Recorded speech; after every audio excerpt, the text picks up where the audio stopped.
Assalamualaikum warahmatullahi wabarakatuh. Assalamualaikum warahmatullahi wabarakatuh. Selamat malam, Anti Silvi. Selamat malam, Raisa. Maaf untuk mengganggu waktunya. Jadi, hari ini Raisa mau buat tugas mengenai biografi perjalanan karir. Kebetulan, Raisa memilih Anti Pipi karena menurut Raisa cerita Anti Pipi untuk kuliah S2 di luar negeri itu sangatlah menarik. Jadi, mohon meminta waktunya sebentar ya untuk wawancara. Ya, mudah-mudahan bermanfaat ya. Pertanyaan pertama, apa sih yang menjadi motivasi untuk Aunty Silvi kuliah di luar negeri? Eh, Waktu itu banyak kakak-kakak kelas yang udah duluan sebenarnya keluar negeri. Jadi memotivasi um, di saat kuliah tingkat kedua benar-benar termotivasi untuk mengikuti jejak mereka gitu.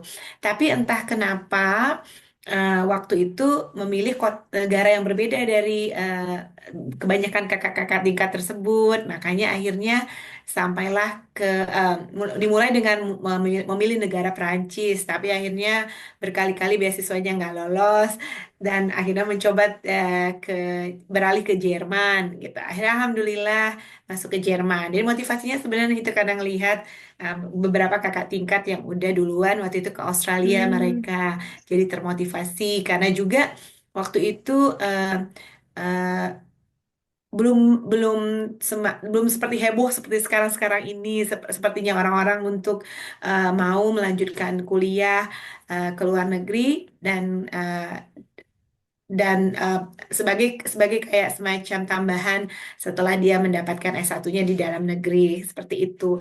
Dan anti kira itu juga waktu itu satu pikiran ini pasti akan bermanfaat untuk pengembangan karir berikutnya dikarenakan ya itu tadi karena yakin bahwa belum belum banyak tuh pelajar-pelajar Indonesia yang berpikir seperti itu waktu itu.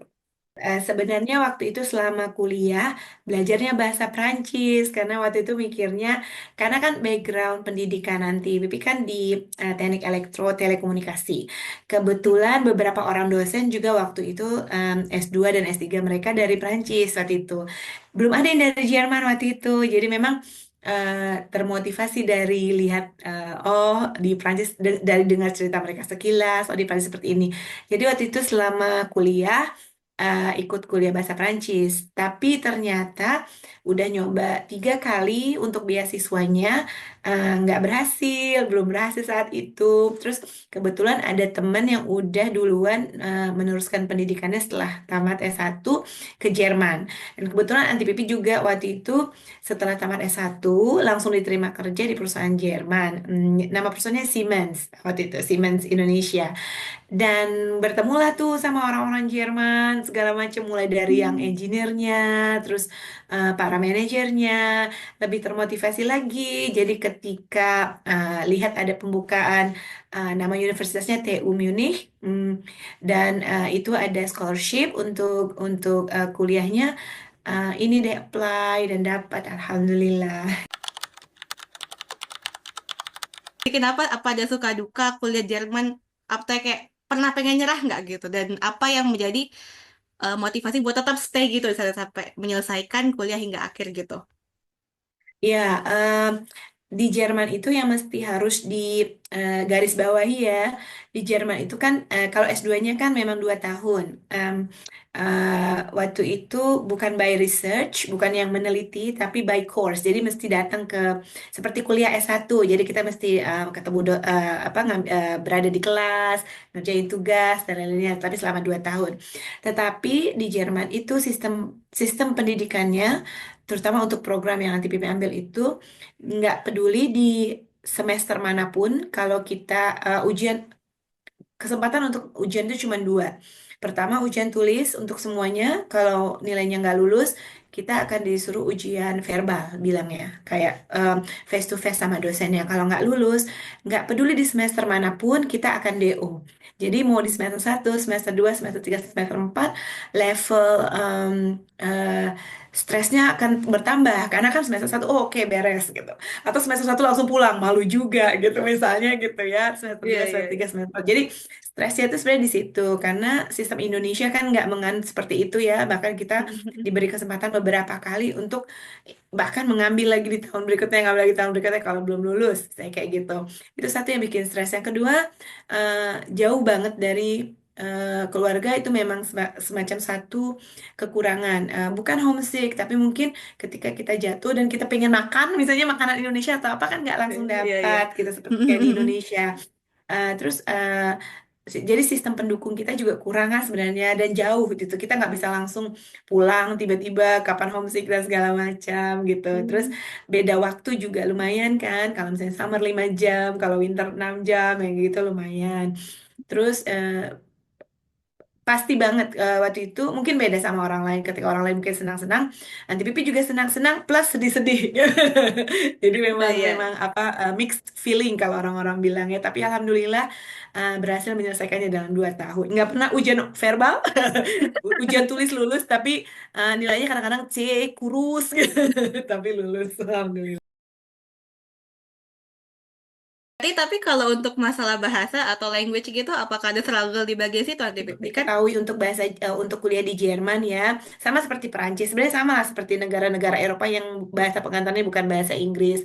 Eh, Kebetulan, untungnya program yang nanti Pipi ikutin itu adalah program berbahasa Inggris karena master program yang memang dirancang oleh TU Munich untuk meningkatkan mahasiswa asing untuk datang ke Jerman. Karena biasanya mahasiswa asing itu masih memilih Jerman itu sebagai second atau third gitu, third country karena mereka pasti milihnya UK karena berbahasa Inggris kan Hmm, gitu atau ya, ya. Netherlands karena memang banyak ya universitas yang berbahasa Inggris. Dan disitulah sebenarnya keuntungannya karena itu program bahasa Inggris jadi kan yang harus dipastikan adalah bagus adalah bahasa Inggrisnya karena itu juga sebagai syarat untuk bisa ngajuin ininya aplikasinya gitu.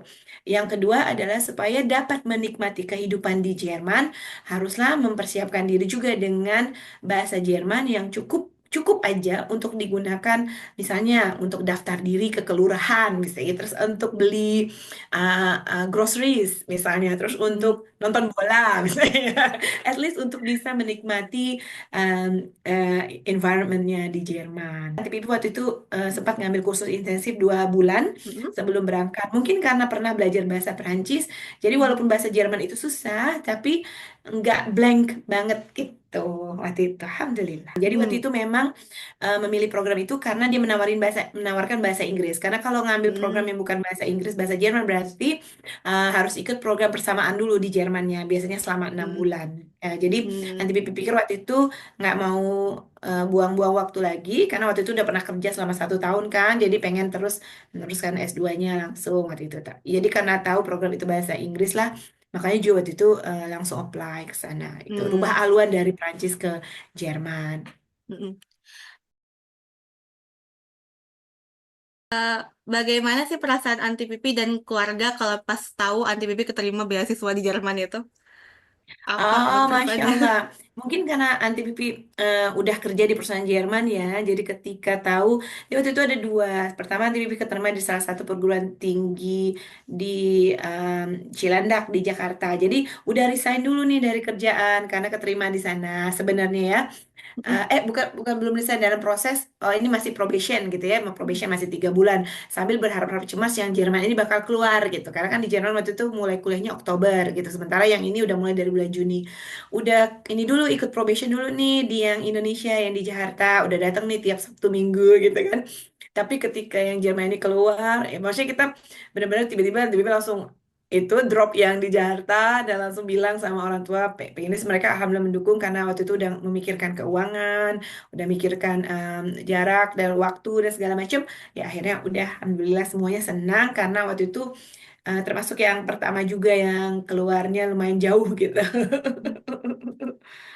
Orang tuanya di Bibi juga termasuk yang sangat menyukai pendidikan dan sangat mensupport anak-anaknya untuk belajar lebih lanjut gitu. Mungkin juga karena eh, faktor itu, plus juga alhamdulillah waktu itu ada uangnya mungkin ya, karena itu nggak bisa Alhamdulillah. dikesampingkan gitu. Kalau misalnya Iya. belum dapat beasiswa kan pasti harus ada jalan keluar nih apa dulu nih sebelum-sebelumnya gitu. Jadi waktu itu ada dukungan dari orang tua, ada dukungan keuangan juga dari orang tua untuk memulai awal-awalnya gitu ya. Terus nanti sampai menerima beasiswa itu gitu. Itu memang semacam support yang nggak bisa kalau nggak ada itu sebenarnya kalau waktu itu Hmm. kejadian.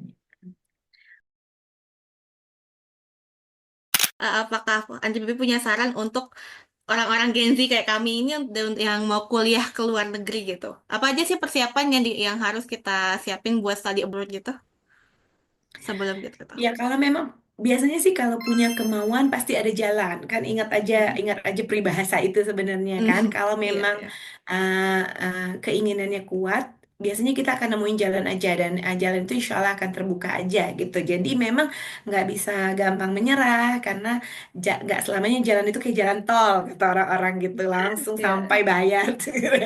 Pertama, kalau misalnya masih awal-awal, belajar aja bahasa yang memang akan, misalnya udah tahu nih negara tujuannya misalnya.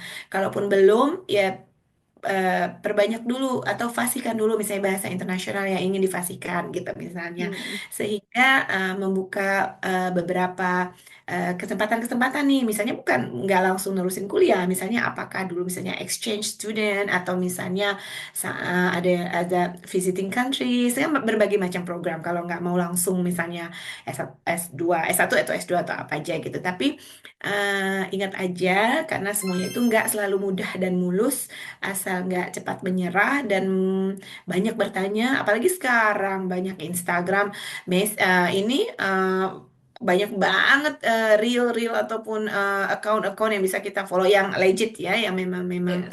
valid untuk di follow yang memberikan kita informasi banyak banget. Iya, iya, betul, betul.